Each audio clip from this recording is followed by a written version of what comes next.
Hey guys, and welcome to the lecture. In this lecture, we're going to cover copying over a text file as well as alternative ways that we can work with files. So I actually have a sample file called sample.txt, which we can open up. And because we haven't specified the mode, it's going to default to read.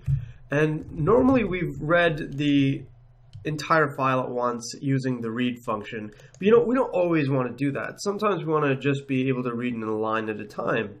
And Python actually allows that with the readLine method, and you can see this is the first line, \n. I can do that again to get this is the second line, \n. And sometimes we don't want trailing white spaces or new line characters at the end, so then we can just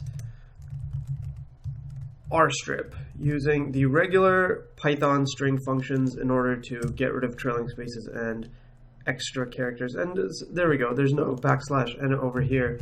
So let's go ahead and seek back to the beginning of the file. Instead of reading in the lines one at a time, you can actually opt to read all of the lines at once with read lines. And what we see is all of the different lines inside of a list with commas separating the lines as elements. Both of these operations are incredibly useful when we want to do something one line at a time in a file. So that example actually comes up right now. So what we want to do is copy over the file, and so I actually have this text file called in over here, which is a quote from Atlas Shrugged by Ayn Rand, and we're going to copy that over into another text file called out. So let's try and do that right now. We can open, using the with method, our in.txt as f, and then we're going to open up an out.txt in write mode as out. And what we can do is for line in f out.write line.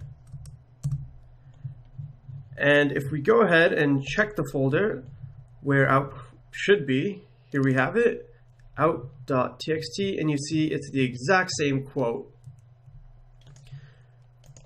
So what did we do? We decided to use the with method in order to open up the in.txt and out.txt as file objects, and then we went through each line using a for loop, and for each line we ended up writing out the line's contents to our output file.